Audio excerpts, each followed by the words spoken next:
کریں گے اور سب سے پہلے بات کریں گے سیلابی صورتحال کے حوالے سے۔ بھارت کی جانب سے چھوڑا جانے والا سیلابی ریلا آج ہیڈ پنجنت اور 2 روز بعد گڈو بیراج پہنچے گا۔ گڈو بیراج پر پانی کی آمد 3,42,153 کیوسک جبکہ پانی کا اخراج 3,10,408 کیوسک ریکارڈ کیا گیا۔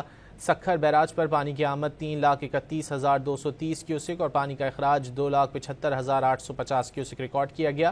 کوٹری بیراج پر پانی کی آمد 2,47,186 کیوسک اور پانی کا اخراج 2,09,431 کیوسک ریکارڈ کیا گیا۔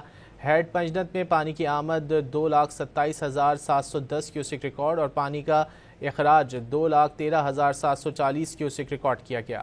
کریں گے اور سب سے پہلے بات کریں گے سیلابی صورتحال کے حوالے سے۔ بھارت کی جانب سے چھوڑا جانے والا سیلابی ریلا آج ہیڈ پنجنت اور 2 روز بعد گڈو بیراج پہنچے گا۔ گڈو بیراج پر پانی کی آمد 3,42,153 کیوسک جبکہ پانی کا اخراج 3,10,408 کیوسک ریکارڈ کیا گیا۔ سکھر بیراج پر پانی کی آمد 3,31,230 کیوسک اور پانی کا اخراج 2,75,850 کیوسک ریکارڈ کیا گیا۔